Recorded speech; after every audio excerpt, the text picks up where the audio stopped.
Hi, Ayaya here. Let's read Dr. Seuss's The Lorax.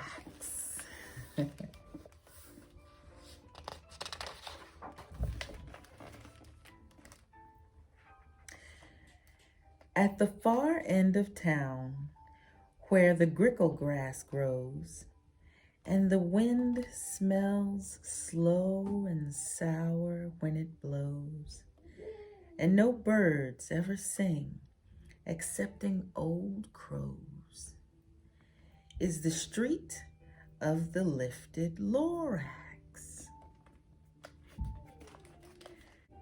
And deep in the grickle grass, some people say, if you look deep enough, you can still see today where the Lorax once stood, just as long as it could before somebody lifted the Lorax away. What was the Lorax, and why was it there? And why was it lifted and taken somewhere? From the far end of town where the grickle grass grows, the old onceler still lives here. Ask him, he knows.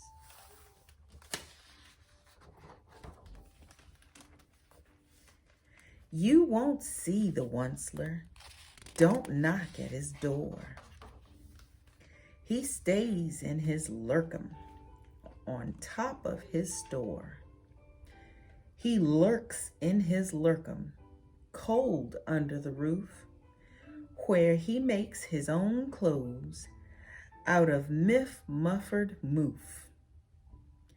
And on special dank midnights in August, he peeks out of the shutters, and sometimes he speaks and tells how the Lorax was lifted away. He'll tell you, perhaps, if you're willing to pay. On the end of a rope, he lets down a tin pail, and you have to toss in 15 cents and a nail, and the shell of a great, great, great grandfather snail. Then he pulls up the pail, makes a most careful count to see if you've paid him the proper amount. Then he hides what you paid him away in his snub, his secret strange hole in his groovulous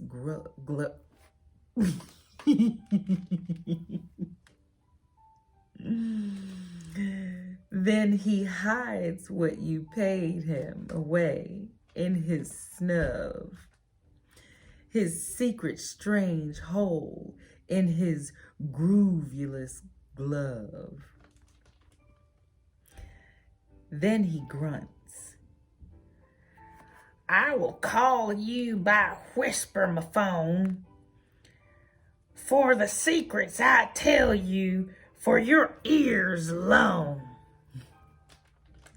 Slop. Down slups the whispermaphone to your ear, and the old onceler's whispers are not very clear, since they have to come down through a snurgly hose, and he sounds as if he had smallish bees up his nose. Now I'll tell you, he says, with his teeth sounding gray, how the Lorax got lifted and taken away. It all started way back, such a long, long time back. Way back in the days when the grass was still green, and the pond was still wet, and the clouds were still clean, and the song of the Swami swans rang out in space. One morning, I came to this glorious place, and I first saw the trees, the truffula trees, the bright-colored tufts of the truffula trees, mile after mile, in the fresh morning breeze. And under the trees, I saw brown barbaloots frisking about in their barbaloot suits as they played in the shade and ate truffula fruits. From the ripulous pond came the comfortable sound of the humming fish humming while splashing around.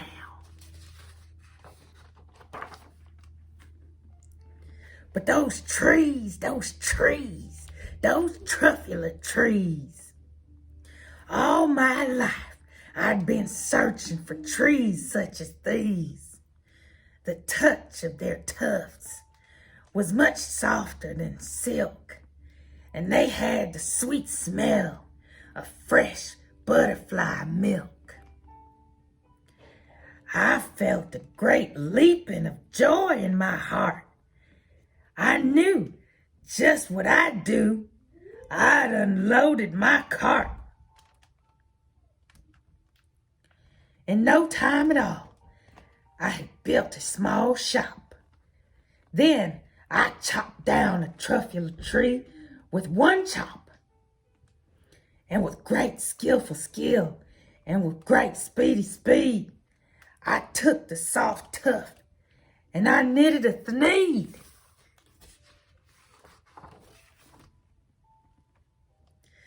The instant I'd finished, I heard a gazoomp. I looked. I saw something pop out of the stump of the tree I'd chopped down.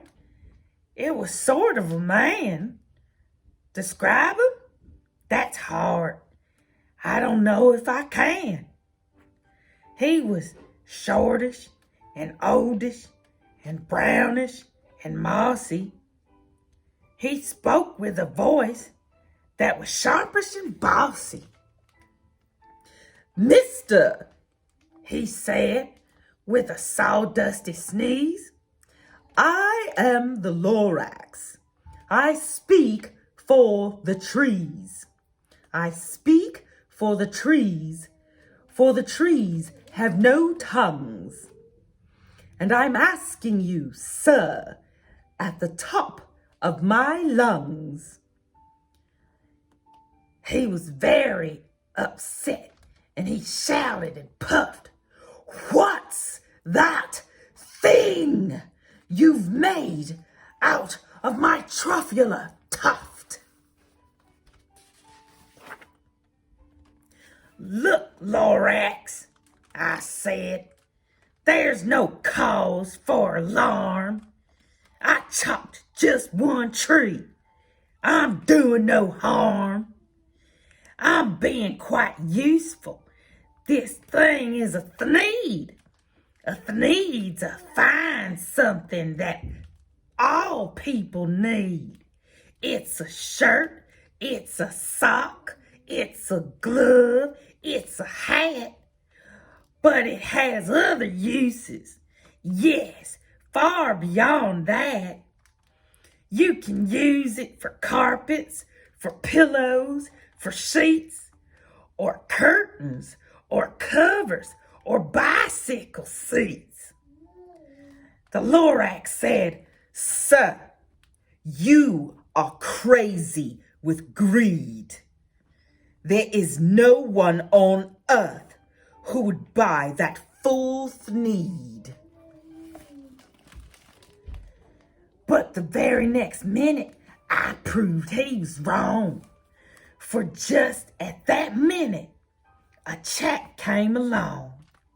and he thought that the need I had knitted was great.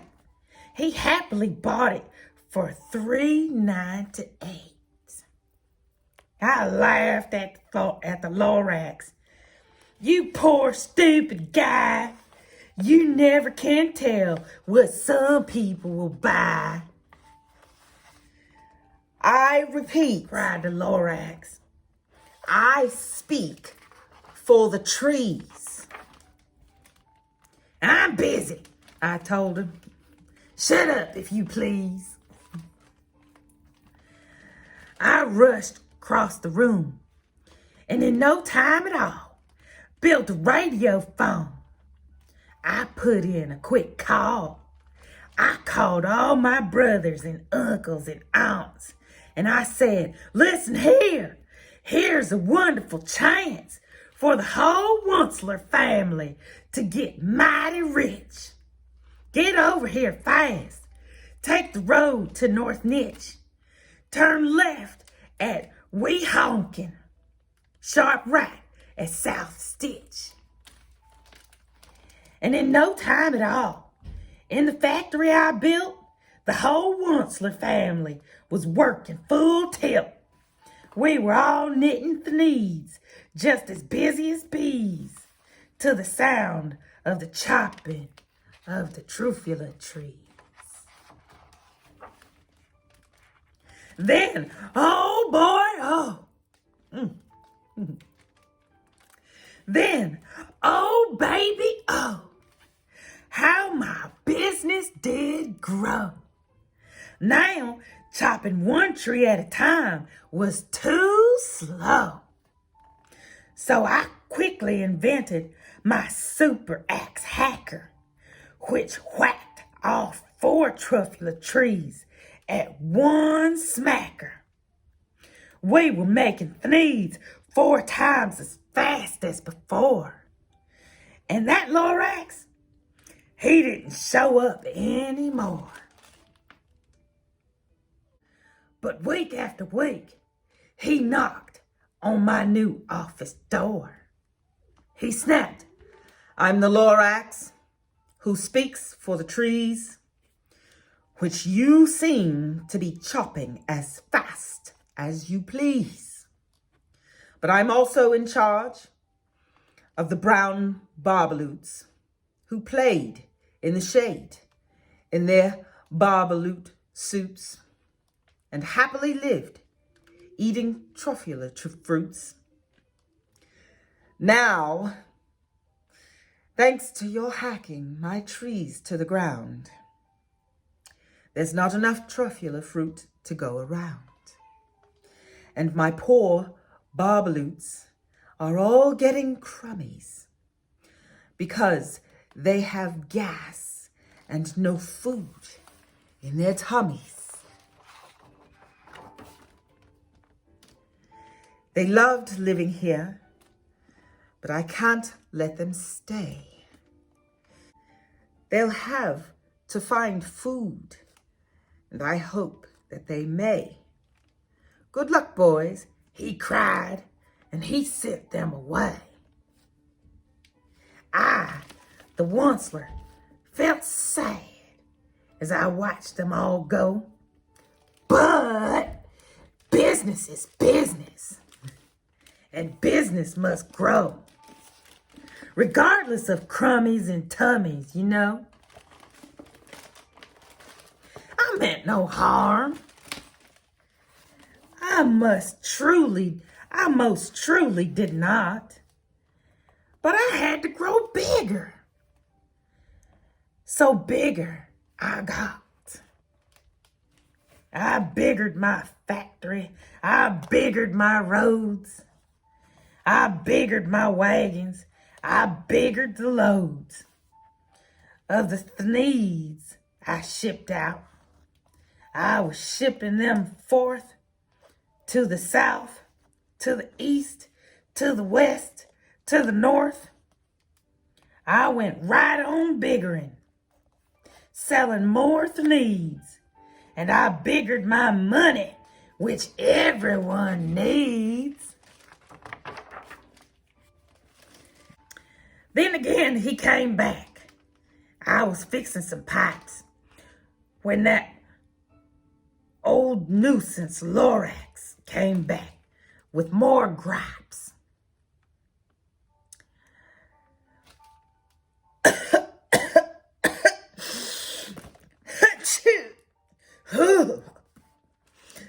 I am the Lorax.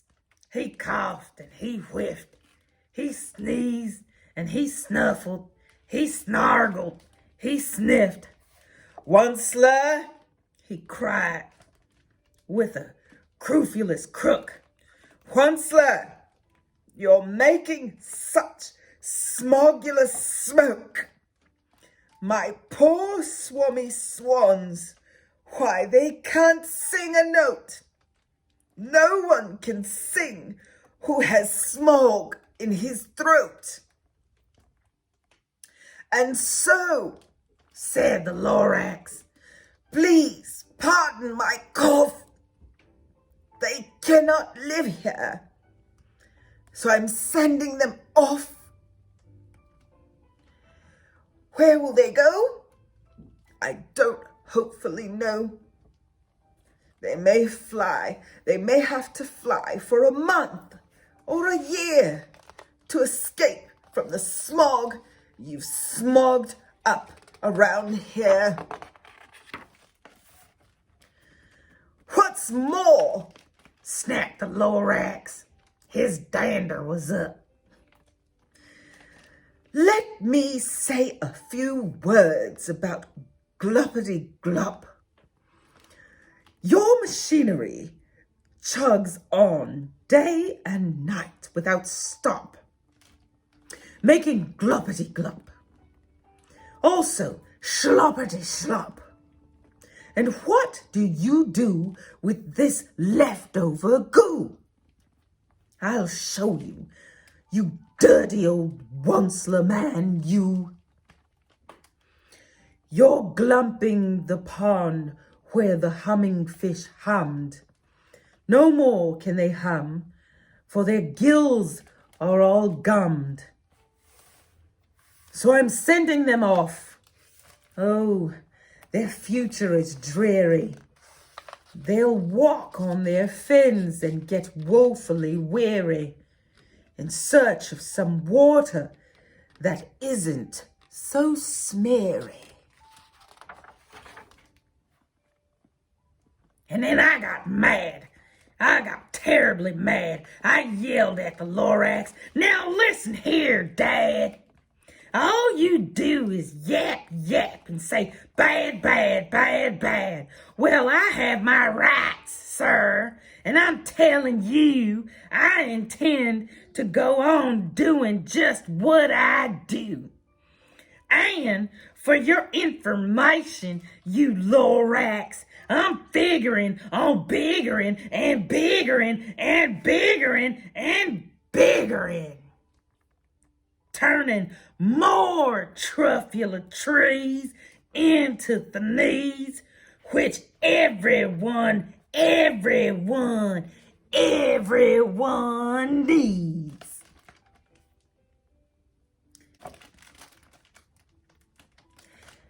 And at that very moment, we heard a loud whack. From outside in the fields came a sickening smack of an axe on a tree. Then we heard the tree fall, the very last truffula tree of them all.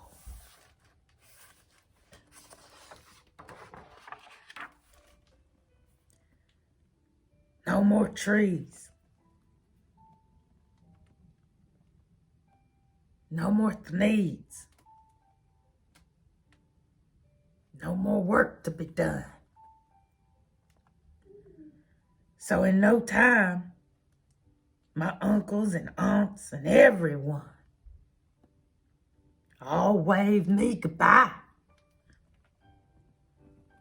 They jumped into my cars and drove away under the smoke-smuggered stars. Now, all that was left neath the bad-smelling sky was my big empty factory, the Lorax and I.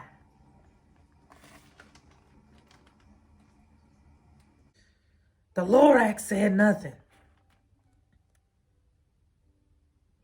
just gave me a glance, just gave me a very sad, backwards glance.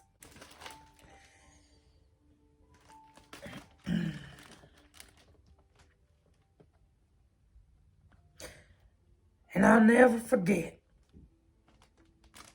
the grim look on his face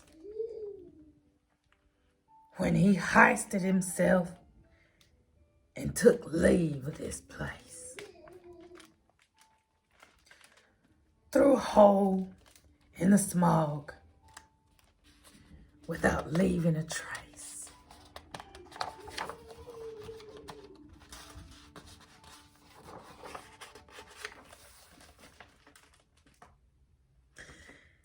And all that the Lorax left here in this mess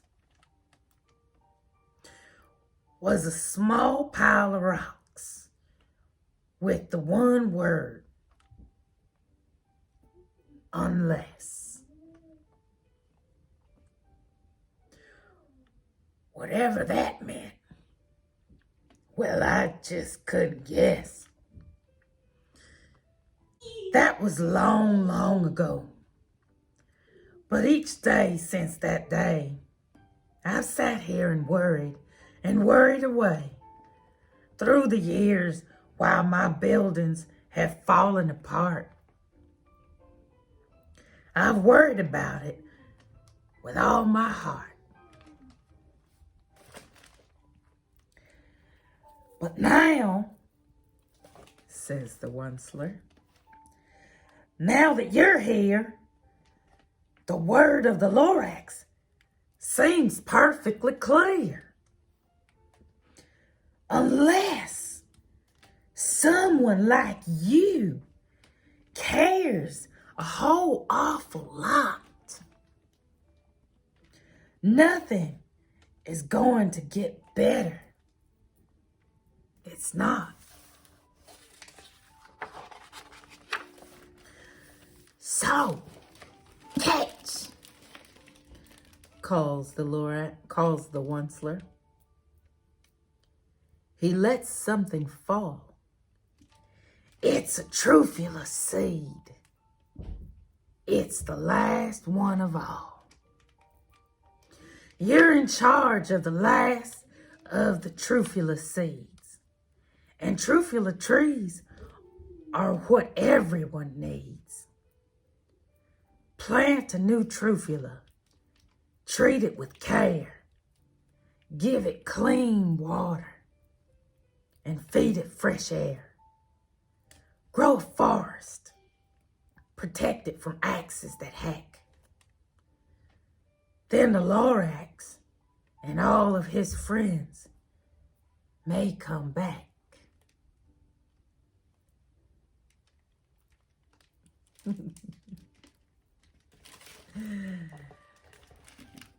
I love Dr. Seuss.